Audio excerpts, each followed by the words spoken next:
One of the things I do with my clients to help them to onboard new salespeople faster and get them ramped up to quota faster is to package up some of the things that those salespeople need as they're approaching clients in those, especially in the earlier phases when they're first starting in a new role or a new industry and that kind of thing. Yeah. So I put together a little checklist, which I call a sales excellence readiness checklist, and they can download in the little description of this video.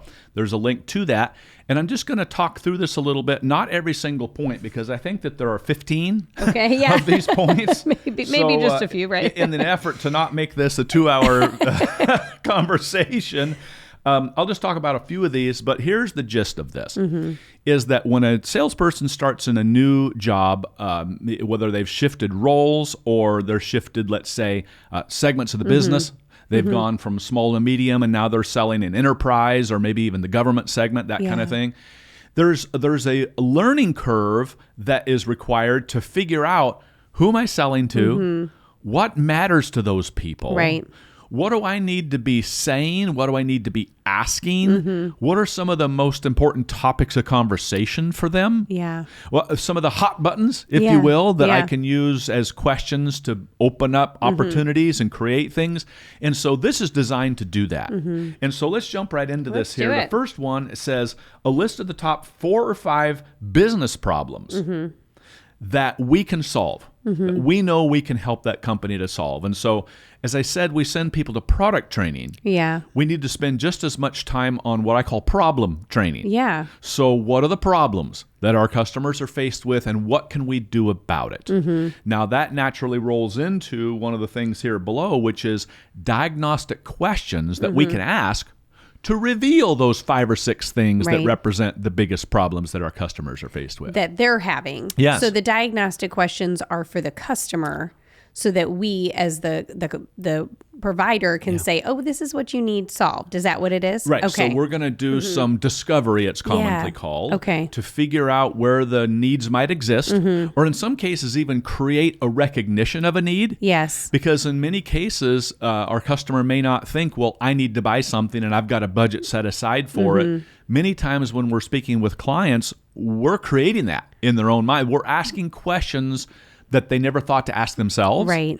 It's causing them to say, no, that's a good question. We might need some help in that area. Yeah. That's the art of creating opportunities, which is what diagnostic questioning is all about. Love that. But think about this. If I can hand a new person, here are the 5 or 6 most obvious things for this industry, this persona, as it relates to maybe this part of our overall tool set, our overall product set.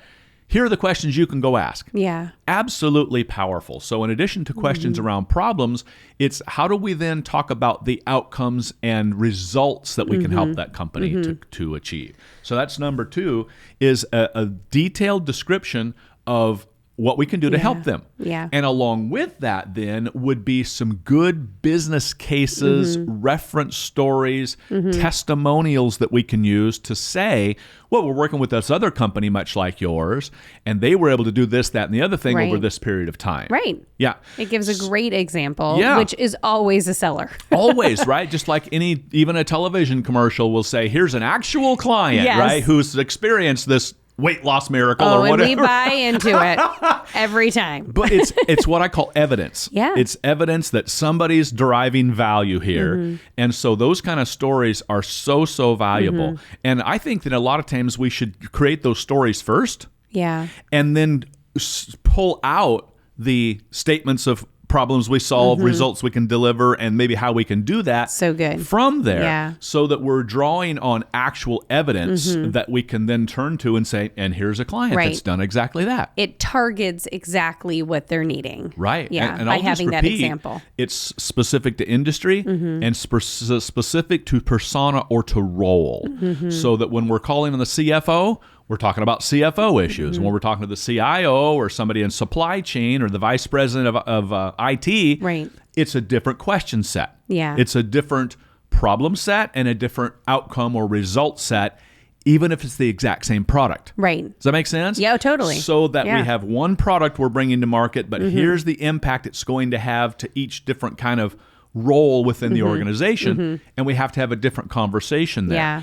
Think about how much time you could save a new salesperson, whether they're from outside the company or even somebody, as I said, transferring inside, if you just serve that up to them on a silver platter on day one. Oh, yeah. And here are the questions to go ask, Right. and here are some of the answers that you might need in that conversation. They're not taking time to figure it out. So much of the time we see somebody will start in a new industry that they don't have any familiarity with, and the ramp up is incredible. It takes them 6 months to learn the vernacular, the terminology, the problems those customers might be having. And I dare say, if you look at an industry veteran, let's say who's been serving a certain vertical market for 15 or 20 years, one of their greatest assets, I think, is their ability to tell the stories of how we've helped other companies like you. Oh, yeah. They get the lingo. They've seen it happen. It's the experience they've had.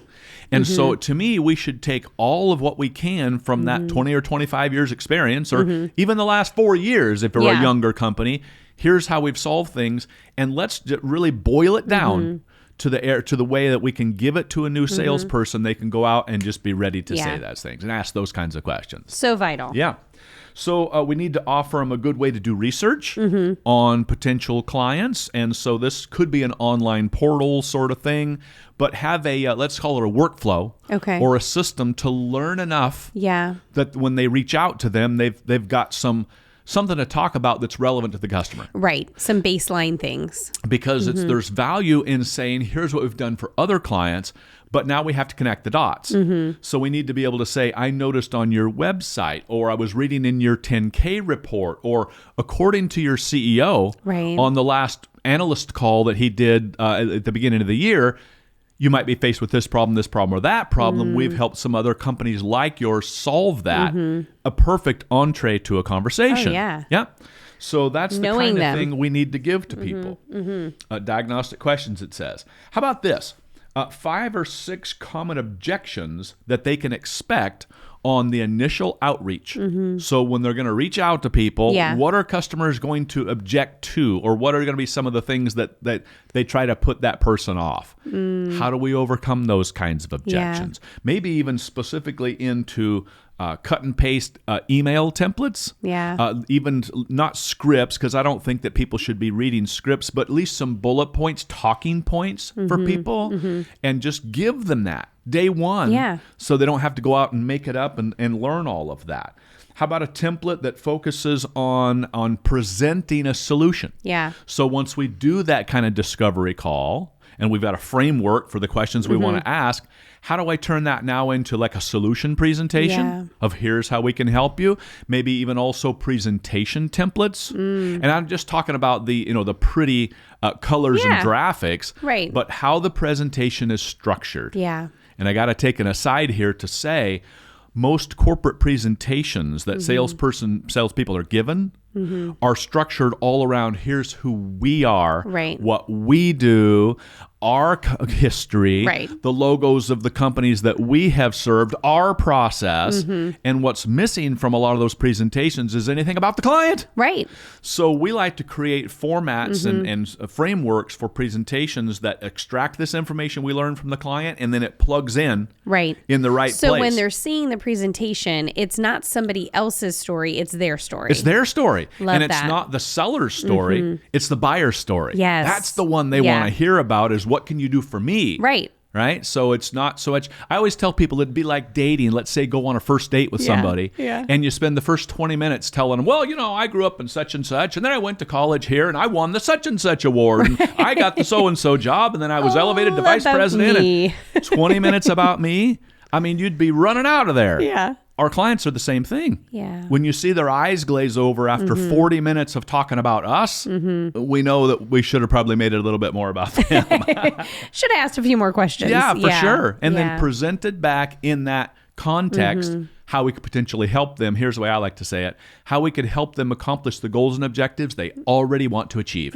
So it's not our thing, and you need to buy our product. It's here's how we and our product can support you in achieving the goals you want to achieve in their framework, using their terminology. And then a specific time frame or a plan, even that's one of these others, a plan here of actually how we deliver, so that the salesperson can very easily articulate to the client, if you chose to do business with us, here's what it would be like. Yeah. Because a lot of times what a customer is concerned about is, if I do hire these guys, what am I going to get? Now, I might be able to look at a product demonstration or a service description, but they want to get a sense and kind of get a taste for what it's like to work with you. And so the more you can kind of illustrate that and give them a glimpse into what it'll be like post-purchase, right, the more comfortable they'll be with moving forward. Yeah, that trust factor is huge. Yeah. And then kind of to wrap this up would be some common objections that they might get when it comes time to close the deal. So they get down toward the end of it and the customer says, this looks pretty good. Yeah. They need to be able to close. Yeah. And there's an assumption made, especially when we hire an experienced salesperson, oh, they already know how to close. Yeah. That might be true. They might be very competent at saying, would you like to move forward with this, Mr. Johnson? Or is there any reason you wouldn't want to move forward with Mr. Johnson? But in a new company, a new industry, a new product set, they may not be prepared for the objections they're going to hear. Yeah, that's so true. If we could give them, literally hand them some rebuttals or the responses to any kinds of objections, both non-price objections, so more technical and service-oriented in nature, but then also price-related objections as well. So, this seems expensive in this way or that way, or why do you charge separate for so-and-so? We need to give them the ammunition for how to respond to some of the challenges that they hear from clients. Would this also be a great point? You've mentioned in other times that we've talked about coaching. Yeah. Would this be a great opportunity for coaching in these questions and saying, hey, how would you respond if this was the response from the client? Let's talk about those rebuttals and actually have a conversation before having the conversation with the client. Absolutely. Okay. So this kind of a scenario or this kind of a practice session, I'll use an old-fashioned term, we'll call it role play. Yeah. Where we're actually letting people practice those diagnostic questions they're going to ask when they show up. Right. Or practice the rebuttal or the response to certain objections.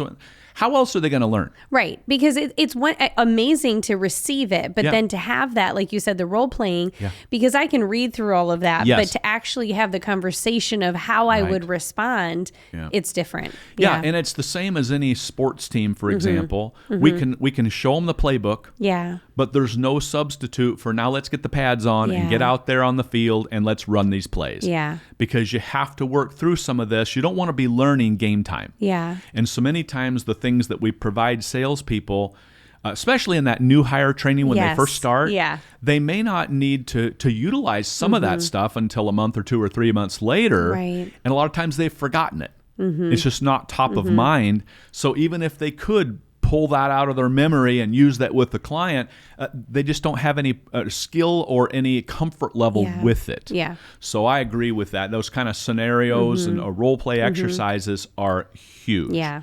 So I say all this to simply say that one of the biggest mistakes is that we assume that a new salesperson we've hired from another company or somebody that's been advanced into sales or even a technical expert who now is going to move over to a sales role, we naturally assume that they're going to figure all this stuff out. Right. But why do we ask them to take the time to do that? Yeah. Why don't we truncate that time, accelerate the time to get them up to speed? Yeah. I call it ramp to quota. Let's shorten that ramp to quota as much as we can by providing a lot of what we in other cases would require a salesperson to go figure out by themselves. Right. So the reason I turn this into a checklist like this is now it becomes that same sort of an asset or a resource that we would give to a salesperson. Well, this now is the resource for the person that's going to collect all this. So you don't have to sit down and think about what do I need to provide those sales. Download this checklist right below the video here, and this is going to tell you. Now, you might want to add something to this or change it a little bit, but this is a shortcut. This is a way to save some time while you're putting all this together for people. So helpful.